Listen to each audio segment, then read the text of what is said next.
예, 반갑습니다. 김경세 장로입니다. 전 신경내과 의사고요. USC에 신경과 교수로 있고 카이저에서 30여 년 신경과 과장 신경과 의사 은퇴하고 지금은 한국 분들 많이 도와주고 있습니다. 오늘 제가 말씀드리고 싶은 거는 제가 전문의가 신경내과 의사이기 때문에 신경내과는 대개 그 신경이라고 하는 거는 우리 뇌하고 척추하고 신경하고 거기에 다 붙어 있는 근육하고 엔드 오간이라고 눈이나 귀나 코나 이런 감각기관들이 다 신경 조직에 신경 기관에 들어가 있지요. 그 기능에 대한 질병을 치료하는 의사인데 제가 제일 먼저 말씀드리고 싶은 거는 우리 몸에서 제일 중요한 부분, 우리 몸의 전체의 90% 이상이라고 그럴까, 어떤 의미에서는 우리 하나님께서 보시기에 우리 인격의 전부, 인격을 대표하고 있는 것은 우리 뇌라고 볼 수가 있어요. 우리 뇌는 우리 몸의 무게로 봐서는 2.5%밖에 안 돼요. 한 1300g, 1400g 되는데 나이가 들면 좀 줄어들지만 그게 몸무게 70kg야 하면 대개 한 2.5%밖에 안 되지요. 그런데 그 뇌가 우리 몸에서 뽑아가는 에너지, 우리 몸에서 피가 심장하고 폐를 돌아서 정제돼 가지고 우리 몸을 돌아다니는데 그 돌아다니는 심장에서 나오는 피의 25%를 가져갑니다. 그러니까 2.5%밖에 안 되는 적은 뇌가 25% 몸의 4분의 1을 가져간다는 것은 10배 이상을 가져간다는 건데 그 뇌가 얼마나 중요한지 짐작을 할 수가 있지요. 뇌가 피를 몸에 돌아가는 피의 4분의 1을 언제나 밤이나 낮이나 깼을 때나 잘 때나 뽑아간다고 하는 것은 어마어마한 에너지, 그러니까 산소하고 우리 몸에 돌아가는 모든 글루코스를 포함해서 모든 에너지의 열량을 다 뽑아가는 건데 그만큼 뇌의 기능이 어마어마하고 중요하다는 거고, 사실 우리 몸에 제일 우리를 대표하는, 사람 자체를 대표하는 기관은 뇌밖에는 없어요. 눈이나 귀나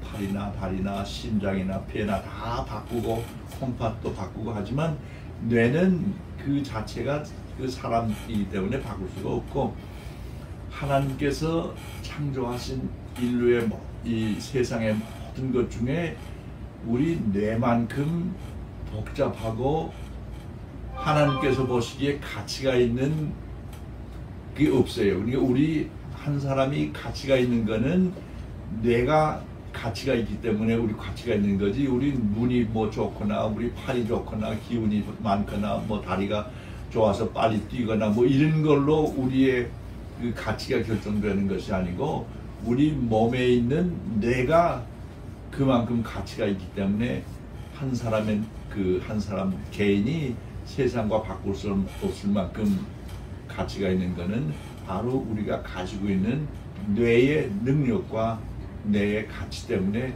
우리의 가치가 그만큼 있는 거라고 생각하시면 됩니다. 그런데 뇌는 사실은 사람인 경우에는 한 20년이나 걸려야 사람다운 뇌가 되고 사람 구실을 하게 돼요. 어렸을 때 참 귀엽고 아름답고 좀 희망을 많이 가지고 어린아이가 태어나지만 어린아이가 태어나서 사람이 되려면 18살, 그건 20살이 돼야 뇌가 성숙하고 좋아해서 사회생활도 하고 결혼도 하고 컨트랙트도 사인하고 그러는 능력이 생기지요. 그런데 뇌는 여러 가지 기능이 있어요.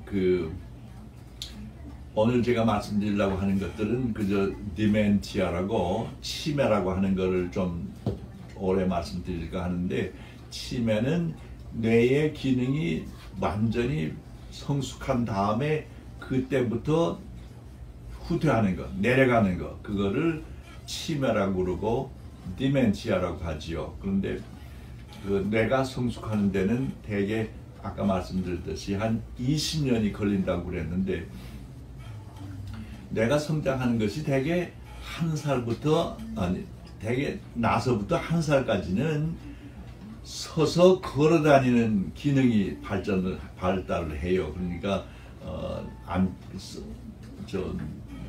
목을 꼿이 세울 수가 있고, 뭐 한 6달쯤 되면 앉을 수가 있고, 9달, 10달 되면 길 수 있고, 그다음에 1살쯤 되면 서서 걷게 되고 하는 그런, 일어나서 걷는 게 한 1년 걸리고, 그 다음에 2년부터 한 6년까지는 언어가 발달이 돼요.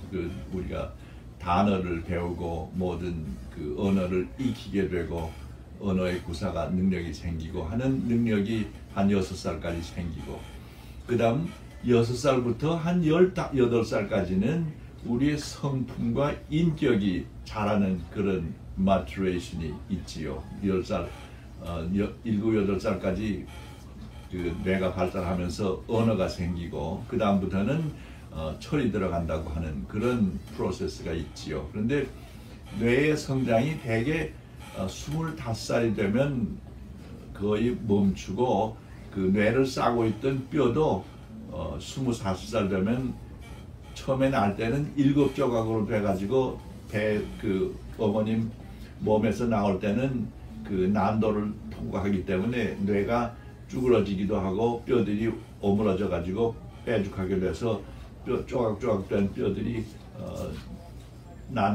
난도를 잘 통과해서 나오고, 그 다음에 3살까지 뇌가 빨리 자란 다음에 계속해서 성장해서 25살쯤 되면 그 조각조각 됐던 뼈들이 다 붙어가지고 한 통뼈로, 한 뼈로 되지요. 그러니까 뼈가 하나로 되고, 뭐 구멍만 몇 개 나서 눈으로 나오는 시신경이 나오고, 뭐 귀로 들어가는 뭐 정신경이 나오고 하는 구멍만 몇 개 나오고는 다 뇌가 보호가 잘 되지요. 뇌는 아까 말씀드렸듯이 그렇게 중요한 기관이기 때문에 우리 몸에서 제일 잘 보존이 돼 있어요. 뭐 머리에 털이 있는 것도 중요하고, 머리털도 중요하고, 뭐 스킨도 살갗도 중요하지만, 뼈가 통뼈로 돼 있고, 통뼈 안에 그 막이 또 3막이나 있어요. 그리고 3막 지난 다음에는 물로 차 있고, 물 위에 뇌가 떠 있지요. 그러니까 뇌는 언제나 물로 쌓여 있고, 그 위에 막이 3개인데 하나는 굉장히 딱딱하고, 그 다음에 뼈가 있고, 그 다음에 뭐 살하고 뭐 기름도 좀 있고, 그 다음에 머리카락까지 나와 있는데, 사실 우리 몸 중에서 심장하고 폐가 굉장히 중요해서 갈비로 쌓여 있고, 뼈로 갈비하고 살하고 가슴에 있는 심장하고 폐도 굉장히 잘 보호되어 있지만, 사실 머리같이 잘 보호되어 있는 기관은 없지요. 머리는 사실 칼로 잘 안 되고, 총이나 쏴서 총알로나 들어가거나, 굉장히 둔한 무기를 쳐서 뼈를 깨트려야 뇌를 상하게 할 수 있죠. 그래서 뇌가 제일 잘 보호되어 있는 기관이지요. 그런데 뇌가 대개 한 20살, 25살까지는 빨리 발전하고 능력이 굉장히 좋아져서 사람이 25살까지 공부할 수 있는 그런 시간이지요. 근데 대개 35이 지나면 어렸을 때 같이 공부할 수 있는 그런 능력이 조금씩 없어지세요. 그거는 정상으로 없어지시는 거예요. 그걸 뭐 어쩔 수가 없는 게, 그건 하나님의 법칙이고, 우리가 사는 라이프 사이클이 그렇게 되어 있기 때문에, 노력을 아무리 한다고 해도 30이 지난 다음에는 우리가 중고등학교 공부를 못해요. 중고등학교 공부는 공식을 외워야 되고 암기하는 것들이 많은데, 그 암기하는 것이 능력이 30이 지나면 현저하게 떨어지기 시작해요. 그래서 대학교 가서 뭐 대학원 공부를 하고 박사를 만들고 뭐 석사 박사 하는 그런 거는 40이 되고 50이 돼서도 하지만, 중고등학교 공부하는 거, 아주 기초적인 거를 다 암기해야 되는 그런 공부는 30이 지나면 할 수 있는 사람이 세상에 아무도 없어요. 그리고 35살이 지나면 외국말을 배울 수 있는 능력이 또 다 없어져요. 뭐 한국에서 35살 지나서 미국 와서 미국 말을 아무리 공부를 하고 단어를 외우고 공부를 해도 미국 사람 같이 영어 할 수 있는 사람은 세상에 아무도 없어요. 그러니까 외국말을 배우는 능력도 35살부터는 기억력이 약해지기 때문에 할 수가 없는 거죠. 그러니까 우리 뇌의 능력 중에 그 기능들이 여러 가지 있어요. 저희들이 신경과 의사들이 볼 때는 뇌의 능력을 뭐 기억력이나 응용하는 능력이나 뭐 대인관계하는 다른 능력을 보기 전에 신경과 의사들이 환자들을 볼 때는 뇌 기능 중에서 제일 중요한 거는 의식이라고 볼 수 있어요.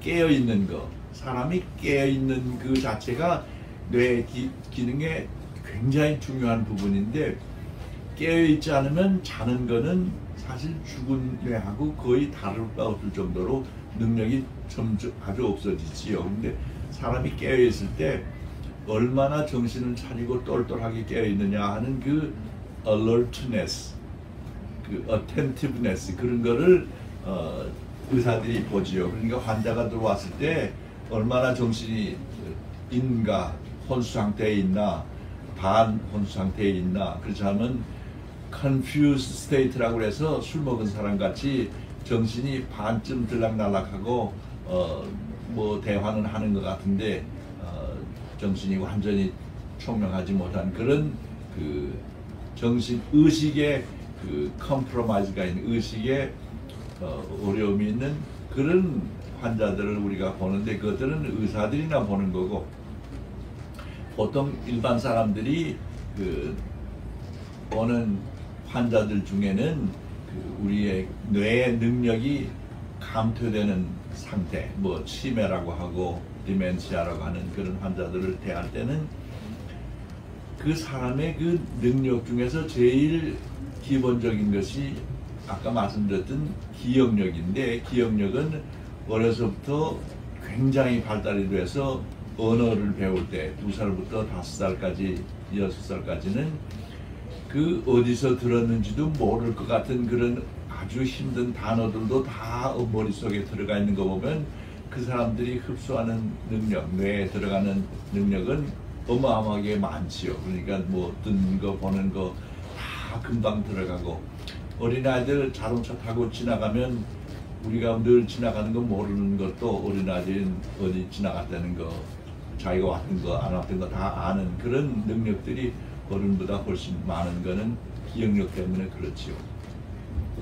기억력이 아주 중요한 능력이고 우리가 공부하는데 아주 필요하고 사람이 그 기술을 배우고 능력을 키우는데 제일 중요한 능력인 것은 틀림없지만 기억력만 가지고 공부 잘하는 것만 가지고 사람 구실을 아주 잘하는 것은 사실 아니에요. 그런데 그 언어도 뭐 기억력 중에 하나지요. 단어를 외고 언어를 습득하는 데는 어마어마한 기억력이 필요하고 그거를 기본으로 해서 우리가 언어를 습득하는 건 틀림없지만 그것보다도 사실은 어떤 의미에서 더 중요한 거 사회생활을 하는 데는 그 우리 manipulation of knowledge 우리가 얻은 기억력으로 얻은 지식을 응용하는 능력이세요. 근데 그 응용하는 능력은 사실 의사들이 검사하기가 썩 쉽지가 않아요.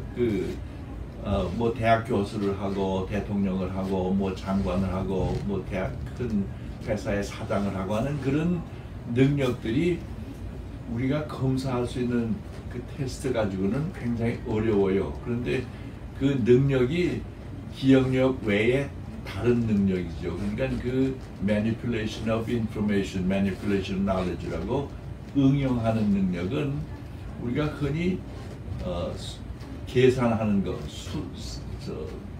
산수, 그 계산하는 그런 능력에 비교가 될 수 있다고 해서 뭐 100에서 1급을 계속해서 빼라고 그런다든지 뭐 2하고 5을 합한다든지 뭐 100하고 10을 곱하고 더 나누고 하는 이런 것들을 머리로 할 수 있나 하는 거를 계산 뭐 검사하기로 하는 그런 테스트가 있긴 있는데, 그런 외에는 대인관계를 어떻게 하는지 하는 거는 사실 검사하기가 아주 어려워요. 그래서 대인관계에 제일 중요한 것은 사실은 우리가 사람을 어떻게 섬기고 사랑하고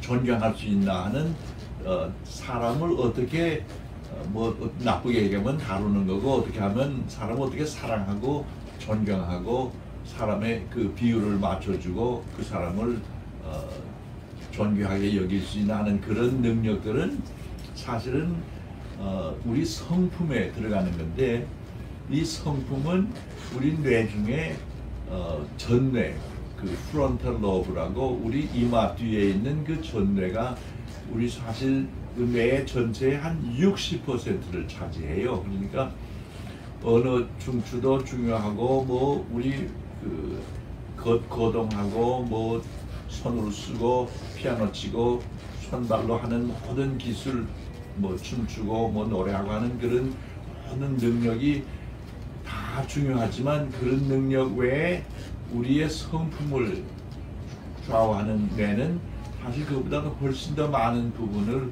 우리 뇌가 가지고 있어요. 한 60% 되는 뇌를 전뇌가 차지하는데, 그것이 우리의 성품을 좌우하죠. 그 성품 중에 우리들이 그저 신경과 의사들이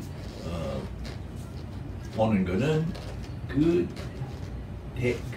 사람의 반응이 어떤 패턴이 있나 하는 걸 보지요. 어떤 같은 패턴으로 사람이 반응을 한다고 생각하기 때문에 그 성품의 그러니까 우리의 그 습관이 우리의 성품을 만들기도 하고, 우리의 습관이 우리의 성품을 좌우하는데, 그 계속적인 그 습관이 우리의 성품을 또 우리의 인격을 구성하고 좌우한다고 하지요. 그러니까 저희들이 예수를 믿고 우리 주님이 가르쳐 주신 하나님께 가는 길, 하나님을 아는 길이 예수님이 사랑을 가르치셨는데, 그 사랑하는 그 마음이 우리 성품에 배어질 때 그 능력이 우리의 인생을 좌우하는 거지요. 그런데 제가 신경과 의사고 뭐 우리 예수를 믿기 때문에 제가 알게 된 거는, 하나님을 섬기고 하나님을 사랑하게 되는 그 능력이야말로 우리에게 제일 중요하고 제일 마지막까지 남아있는 능력이라고 저는 생각을 해요. 그러니까 되게 35살, 35살까지 기억력이 괜찮다가 그때부터 기억력이 내려가는데, 65살까지는 기억력이 그렇게 소모가 되질 않아서 사회생활 할 때까지 할 수가 있으세요. 65살까지. 근데 65살 지나고 나서는 기억력이 조금씩 더 차이가 있게 떨어지기 때문에, 뭐 그저 기억력 내려가는 거로 봐서는 5년에 5%, 그 다음에 5년마다 2배. 그러니까 65살부터 시작하면 70세가 되면 10%가 되고, 75이면 20%가 되고, 80이면 40%가 되고, 85이면 80%. 그러니까 85, 90 되면 기억력이 많이 떨어져서 건강하게 사회적으로 경쟁할 수 있지 못한 사람이 많아지지요. 85까지 경쟁할 수 있는 능력을 가지고 있는 것은 아주 드물다고 볼 수가 있어요. 그런데 그 기억력은 그렇다고 해도 그 대인관계, 대통령을 할 수 있는 능력이라든지 장관을 하든지 뭐 교수를 하든지 하는 대기업을 뭐 운영하는 그런 능력들은 대개 응용하는 능력이고, 그 다음에 대인관계가 중요하기 때문에 그 능력은 더 늦게까지 살아있죠. 그런데 그것보다도 더 늦게까지 살아있고 중요한 거는 하나님을 섬기고 하나님을 사모하는 그런 능력이 우리 몸에, 우리 뇌 기능 중에 제일 늦게까지 남아있는 기능이고, 어떤 의미에서는 제일 중요한 기능이라고 생각을 해요. 그러니까 우리가 일생 살면서 기억력에 대한 자랑이나 우리가 뭘 우리 몸으로 하는 능력, 빨리 하고 잘하고 정확하게 하고 뭐 정확히 보고 정확히 쏘고 정확히 던지고 하는 이런 모든 육체적인 능력은 조금씩 쇠퇴하는 것이 현저하게 나타나고 35세부터는 다 나타나기 때문에 35살 지나서 올림픽에 가서 금메달을 따는 사람은 아무 에도 없어요. 마라톤이나 뭐 골프 같은 거는 조금 늦게까지 해서 한 40까지 경쟁을 할 수 있다고 하지만 모든 그 우리 몸으로 잘하는 능력은 35살 지나면 금메달 타는 데서 세계 정상에서 다 떨어지고 내려오고 그게 많지만 그래도 그 응용하는 능력 우리가 우리 뇌를 써서 사회를 발전시키고 가정을 잘 꾸미고 가정을 살피고 대인관계를 잘하고 자기 가정이나 아내나 남편을 잘 섬기고 아이들을 잘 돌보고 부모님을 잘 섬기고 더 나아가서 하나님을 사랑하고 섬기는 그런 능력들은 늦게까지 하나님께서 지탱해 주셨기 때문에 그 우리가 늘 감사하게 생각을 하고 그걸 지키면서 살면 우리 사는데 큰 도움이 될 것 같습니다. 그래요. 예, 또 다음에 또 기회가 있으면 또 다음에 또 다른 좋은 말씀 드리기로 하고 오늘은 이만 들어가 보겠습니다. 감사합니다. 오래 경청해 주셔서 감사합니다.